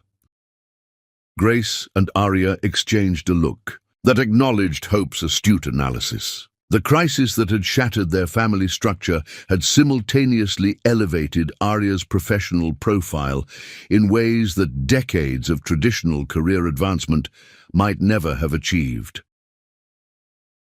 Sometimes, Grace said carefully, difficult situations force us into visibility that reveals capabilities we had been hiding, even from ourselves. As evening approached and they prepared dinner together in the kitchen that had become the heart of their reconstituted family life, Arya found herself considering the settlement offer from a perspective that had nothing to do with financial security or legal strategy. River was offering her freedom from a marriage that had constrained her potential, custody of a daughter who brought joy to every day, and financial independence that would allow her to pursue architectural projects based on passion rather than economic necessity. In exchange, he was asking for nothing more than the silence that she had already been providing out of consideration for Hope's emotional well-being. "I'm going to accept the settlement," she announced as they sat down to dinner. But without the non-disclosure agreement. Hope looked up from her plate with curiosity. "What does that mean?" "It means that your father and I will be officially divorced. You and I will continue living here together with Grandma Grace, and I'll be free to make whatever professional choices seem best without considering his preferences or opinions. Will you be happier?" Hope asked, with the directness that had become her trademark during this period of family transition. Arya considered the question seriously, studying the faces of the two women who had supported her through the most challenging period of her adult life. Grace, whose wisdom and strength had provided scaffolding for Arya's recovery. Hope, whose resilience and emotional intelligence had transformed a family crisis into an opportunity for deeper connection. "I think I already am happier," Arya said honestly. "I think I have been for weeks, but I was afraid to admit it because it seemed wrong to find joy in the middle of loss." Grace reached across the table to squeeze her daughter's hand. "Joy isn't disloyal to grief. Sometimes they exist simultaneously, teaching us that human experience is more complex than simple." Narratives allow. As they finished dinner and moved to the living room for their evening routine of reading, architectural planning, and family conversation, Arya realized that the fortress of love they had built together was more secure than any marriage had ever been. Tomorrow, she would call Margaret Chen and accept River's settlement offer. Tomorrow, she would begin the administrative process of ending her marriage and formalizing the life she had already begun building. But tonight, she would simply enjoy the company of the two women who had taught her that strength multiplied when shared, that love deepened when tested, and that the most authentic family structures were those chosen rather than inherited. The fortress of love they had created would stand long after River Northbrook had become nothing more than a chapter in their family story, proof that the lakeside legacy of feminine resilience had successfully transferred to its newest generation. Chapter 9. The Breaking Point. The first snow of winter was falling gently outside the lakefront mansion when River Northbrook finally returned to confront the ruins of his former life. Arya discovered him through the kitchen window at 6 o'clock on a Thursday evening in early December, standing motionless in the circular driveway beside his silver Porsche. Snow collected on his shoulders and in his dark hair as he stared at the house with the expression of someone trying to reconcile memory with reality. "Mama," Hope said quietly, appearing at Arya's elbow with her homework folder. "Daddy's outside." But through the window, they could see that River had lost weight during the 4 months since their separation began. His expensive overcoat hung loosely on his frame, and his face carried the gaunt quality of someone who had been surviving on stress rather than proper nutrition. Even from a distance, his emotional exhaustion was evident in the defeated slope of his shoulders. Grace emerged from her makeshift legal office with a stack of case files, immediately assessing the situation with judicial precision. "He looks terrible," she observed without sympathy. "The Bell situation must have deteriorated significantly." Margaret Chen had kept them informed of River's legal complications through regular updates that read like chapters in a cautionary tale about the consequences of poor decision-making. Bell's sexual harassment lawsuit had attracted attention from employment law specialists who saw her case as a vehicle for establishing new precedents regarding power dynamics in professional relationships. Her fabricated pregnancy claims, exposed during the gala, had further damaged her credibility but intensified her legal attacks against River.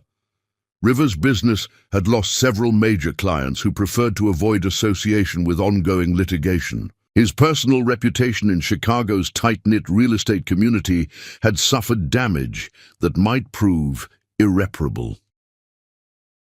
"Should I go talk to him?" Arya asked, though her voice suggested reluctance rather than eagerness. "Only if you want to," Grace replied. "You have no obligation to provide comfort to someone who created his own problems through deliberate betrayal." Hope had moved to the front window for a better view of her father's solitary vigil in the snow. "He looks sad," she said with the complicated sympathy that children often felt for adults who had disappointed them. Arya studied her daughter's profile, noting the absence of excitement or joy that Hope had once displayed when River returned from business trips. The 10-year-old had adapted to her new family structure with remarkable resilience, but she had also developed a more realistic assessment of her father's character that would influence their relationship permanently. The doorbell chimed with its familiar melody, followed by River's voice calling through the heavy oak door. "Arya, I know you're home. I can see lights on and your car is in the garage." Grace moved to the security system panel and activated the intercom. "Mr. Northbrook, this is Grace Lakeside. What is the purpose of your visit?" River's voice carried clearly through the speaker system, though his words were difficult to distinguish through what sounded like tears. "I need to talk to Arya and Hope, please. I need to explain." Grace looked to Arya for direction, her finger poised over the button that would unlock the front door. "Your choice entirely." Arya considered the strategic implications of allowing River into their sanctuary. The house had become a space of healing and growth, carefully protected from external stress or emotional manipulation. Yet Hope deserved the opportunity to hear whatever her father needed to say, and Arya herself felt curious about the circumstances that had reduced him to this desperate state. "5 minutes," she said to Grace. "We'll talk in the formal living room, and he leaves when we say the conversation is over." Grace nodded and activated the door release. "Mr. Northbrook, you have 5 minutes. Please remove your shoes and coat in the foyer." River entered, looking like a refugee from his former life, his expensive clothes rumpled and his usually perfect grooming replaced by the disheveled appearance of someone who had stopped caring about external presentation. Snow melted from his hair onto the marble floor as he fumbled with coat buttons using hands that shook slightly. Hope approached her father with careful reserve, accepting his awkward hug, but not returning it with her former enthusiasm. "Hi, Daddy, are you okay?" "I've been better, sweetheart," River said, his voice breaking on the endearment. "How are you? How's school?" "Good. I'm getting straight A's, and my art teacher says I might be ready for advanced classes next year." Hope's response was polite, but distant, as though she were speaking to a friendly acquaintance rather than a parent. They moved to the formal living room, where River settled onto the sofa that faced the window overlooking Lake Michigan. The room felt different with his presence, smaller somehow, as though his emotional turmoil was consuming oxygen. "Thank you for seeing me," he began, addressing Arya with the formality of someone who no longer assumed the right to casual interaction. "I know I have no right to be here, no right to ask for your time or attention." "What do you want, River?" Arya asked, settling into the chair that provided maximum distance from the sofa while allowing her to monitor Hope's reactions. River looked between his wife and daughter, his expression carrying the desperate quality of someone attempting to communicate across an impossible divide. "Belle filed criminal charges against me yesterday. Theft, fraud, sexual coercion. Her attorney thinks they can make a case for racketeering, based on how I use company resources to support our relationship." Grace leaned forward with professional interest. "Criminal charges require evidence of specific illegal activities. What exactly is she alleging?" "Everything," River said, his voice barely above a whisper. "Every gift I bought her, every business trip where she accompanied me, every hotel room, every piece of jewelry, every professional opportunity I created for her company. She's claiming that all of it constituted illegal use of marital assets and corporate funds." Hope had been listening to this conversation with the focused attention she brought to adult discussions that might affect her world. "Is Belle trying to get you in trouble with the police?" River turned to his daughter with eyes that seemed much older than his 38 years. "Yes, sweetheart. Belle is very angry that our relationship ended, and she's trying to punish me by claiming that I forced her to be with me, but you chose to be with her," Hope said with devastating 10-year-old logic. "Nobody made you." The words hit River like physical blows, causing him to flinch visibly. "You're absolutely right, Hope. I made terrible choices, and now I'm facing the consequences." Arya watched this exchange with growing recognition that River's appearance at their home was motivated by desperation rather than remorse. "What do you want from us, River? Are you looking for sympathy, character witnesses, financial support for legal fees?" "I want my family back," River said, the words emerging in a rush of emotion that had been building throughout their conversation. "I want to come home. I want to fix this." The silence that followed stretched taut as a wire. Grace studied River with the analytical attention she had once applied to defendants in her courtroom. Hope examined her fingernails with sudden fascination. Arya felt something that might have been pity, followed immediately by recognition that pity was not the same as love or forgiveness. "You can't fix this," Arya said quietly. "You can't unmake the choices you made, undo the damage you caused, or restore the trust you destroyed." "I can try," River insisted. "I can spend the rest of my life trying to make up for what I did." Hope looked up from her nail examination with the expression she wore when solving complex math problems. "Daddy, why did you choose Belle instead of us?" River's response required several attempts before words emerged coherently. "I thought she understood me better. I thought she wanted the same things I wanted." "What things?" Hope pressed with relentless 10-year-old curiosity. "Success, recognition, advancement in society. Things that seemed important at the time." Hope considered this explanation with visible skepticism. Mama has success and recognition. Her picture was on the cover of magazines, and important people want her to speak at universities. She's way more successful than Belle. "I know that now," River said. "I didn't appreciate what I had until I lost it." Grace had been observing this conversation with growing impatience for River's self-centered perspective. Mr. Northbrook, you didn't lose anything. You made deliberate choices to abandon your family in favor of someone who appeared to offer easier access to status and pleasure. The fact that your strategy backfired doesn't transform your betrayal into tragic loss. River turned to Grace with the desperation of someone drowning in consequences of his own making. I made mistakes, terrible mistakes, but I love Arya and Hope. I love this family. Love is demonstrated through actions, not declared through words, Grace replied with judicial authority. Your actions over the past year demonstrated priorities that had nothing to do with family welfare. Hope had been processing this adult conversation with the seriousness she brought to all important matters. Daddy, do you love Belle now, or do you just hate that she's being mean to you? The question hit its target with surgical precision. River struggled visibly with an honest response, his face cycling through emotions before settling on something resembling resignation. I don't think I ever loved Belle, he admitted. I think I loved how she made me feel about myself, important, powerful, desired by someone beautiful and sophisticated.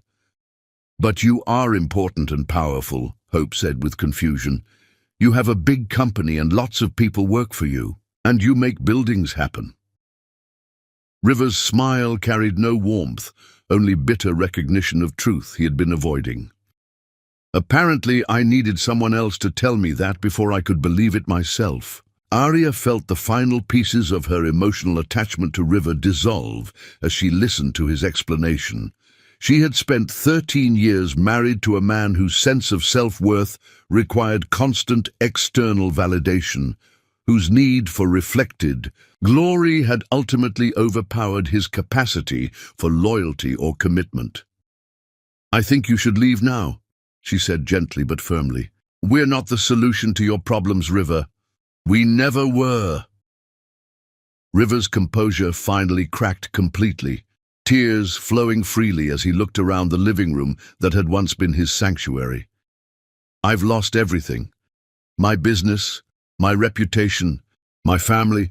Belle was right about one thing. I am weak. Too weak to appreciate what I had. Too weak to resist temptation. Too weak to face consequences like a man.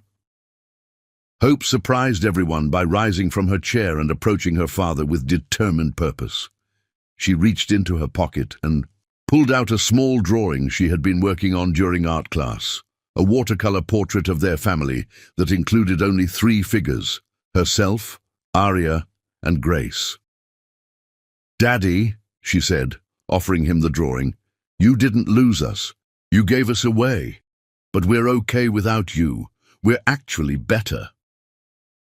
The drawing remained in Hope's outstretched hand as River stared at it through tears, unable to accept visual proof of his irrelevance to their reconstructed family structure. Grace stood with the authority that had commanded respect in federal courtrooms across the Midwest. Mr. Northbrook, I believe this conversation has reached its natural conclusion. My granddaughter has school tomorrow, and we have evening routines to maintain. River rose unsteadily, his expensive shoes squelching slightly from melted snow. He looked around the living room one final time, as though memorizing details of a life he would never reclaim.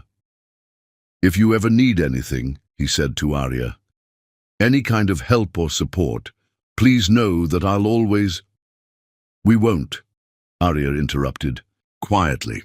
But thank you for the offer.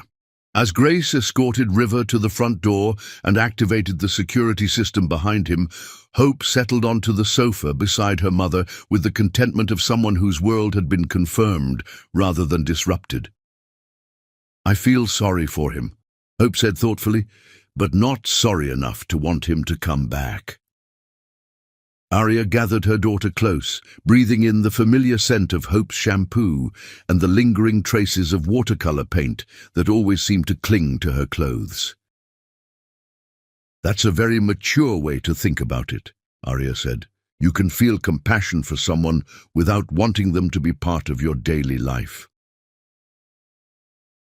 Through the window, they watched River's Porsche disappear into the swirling snow, its taillights growing smaller until they merged with the city lights beyond. "Do you think he'll be okay?" Hope asked. Grace rejoined them in the living room, settling into her preferred chair with the satisfaction of someone who had successfully defended her territory. "Mr. Northbrook will survive his current difficulties and probably learn valuable lessons about character and consequences, but his well-being is no longer our responsibility." As they prepared for their evening routines in the house that had become their sanctuary, Arya realized that River's visit had provided unexpected closure. She had seen him clearly for the first time, not as the husband she had loved or the father Hope deserved, but as a man whose fundamental weaknesses had made their marriage unsustainable long before Belle Riverside appeared. The breaking point had finally arrived, not with dramatic confrontation or emotional devastation, but with quiet recognition that some things, once broken, were meant to stay that way. Their fortress of love remained secure, strengthened rather than threatened by River's desperate attempt to reclaim what he had voluntarily abandoned. The lakeside legacy would continue without him, carried forward by 3 generations of women who had learned that true strength came not from being chosen by unworthy men, but from choosing themselves and each other with unwavering commitment. Chapter 10. The Toughest Reunion. Spring arrived early in Chicago that year, bringing renewal to the lakefront mansion's gardens and the lives of its inhabitants. Arya knelt among the rose bushes, deadheading spent blooms, while Hope painted nearby and Grace reviewed legal documents at the wrought-iron table under the pergola. 4 months had passed since River's desperate appearance in their snow-covered driveway, and the divorce proceedings neared completion. River's legal troubles with Belle had escalated throughout winter, forcing him to liquidate most holdings to satisfy her financial demands after her fabricated pregnancy claims were exposed. Mrs. Northbrook, James Morrison, Margaret Chen's associate, arrived looking unusually troubled. "River has requested a final meeting before the divorce becomes official. He wants to make what he calls a final appeal for alternative arrangements." Grace's expression sharpened. "What kind of alternative arrangements?" "Reconciliation terms, full acknowledgement of fault, marriage counseling, relocation away from Chicago to start fresh." Hope looked up from her watercolor without excitement. "Why would we want to start fresh somewhere else? We like our life here." "Our painful memories are about him, not about Chicago," Hope replied with devastating logic. "Moving wouldn't change what he did." After reviewing River's proposal, which essentially offered him a junior partnership in his own marriage, Arya declined. "James, please tell River we'll proceed with finalizing the divorce as planned." "Can I say something to Daddy before you—" "Tell him no," Hope asked. "I think he deserves to understand why we can't be a family again." Despite concerns about exposing Hope to potential confrontation, they arranged a supervised meeting in Margaret Chen's conference room. 2 days later, River arrived perfectly groomed, projecting stability despite his circumstances. Hope entered wearing her purple dress and Constance's pearl necklace, carrying herself with remarkable dignity. "Hello, Daddy," she said, accepting his hug with polite reserve. They settled around the conference table with Hope positioned between Arya and Grace. "Daddy, I love you because you're my father, and that will never change," Hope began, causing River's composure to crack immediately. "But loving someone doesn't mean you have to live with them if they make choices that hurt your family. You chose Belle instead of Mama and me. You chose her for a long time, not just once, by accident. Hope, I know I made terrible mistakes. It wasn't a mistake, Hope interrupted firmly. Mistakes happen when you don't know better. You knew Belle was trying to take you away from us, and you let her do it anyway. And River's composure dissolved completely. You're right. I knew exactly what I was doing, and I did it anyway. That's why we can't be a family again, Daddy. Not because we don't love you, but because we can't trust you to choose us when something prettier comes along. What can I do to prove I would never make those choices again? River asked desperately. Hope considered carefully. I don't think you can prove that, Daddy. You have to prove it to yourself first, and that might take a really long time, but we can't wait around wondering if you're going to change, because we need to live our lives now. When River asked about rebuilding their relationship gradually, Hope replied thoughtfully, You could try that. But you should know that Mama is happier now than when you lived with us. And I am too. Even if you become a better person, that doesn't mean we'll want to change our family back. River absorbed this with visible pain, finally understanding that his daughter's love didn't automatically translate into desire for his return. I understand, he whispered. I think I finally understand. Hope smiled for the first time. You can be proud of me, Daddy, and I can be proud of you too, if you make good choices going forward. When he asked what good choices looked like, Hope replied seriously, Getting help for why you needed Belle to make you feel important, learning to be happy by yourself before trying to be with someone else, and maybe helping other people who made similar mistakes. As the meeting concluded, Hope retrieved a folded watercolor from her purse. I made this for you. The painting showed their family positioned to suggest separate but connected lives, River apart from the three women, but still within the same frame. It's how we are now, Hope explained. Not together, but not completely separate either. You're still my daddy, but you don't live in our house anymore. River studied the painting through tears. It's beautiful, Hope. It's perfect. Driving home afterward, Hope reflected quietly, That was the hardest thing I've ever done, but I'm glad I did it. Now Daddy knows the truth, and we know he understands it. Grace smiled at her granddaughter's wisdom. You handled that with remarkable grace, Hope. I learned from watching you and Mama, Hope said. You taught me that you can love people without letting them hurt you, and that you can forgive people without trusting them again. The toughest reunion had occurred through honest conversation that acknowledged both love and necessary separation. Hope had given her father truth delivered with compassion, explaining why their family couldn't return to its original form while leaving space for new relationships to develop. River had lost his chance to be the center of their world, but gained something potentially more valuable, a daughter who would always love him enough to tell him the truth. As they turned into their driveway, spring flowers bloomed against the limestone facade, welcoming them home to the sanctuary where 3 generations of lakeside women had learned that the greatest love stories weren't always about romance, but about unbreakable bonds between mothers and daughters who refused to accept less than they deserved.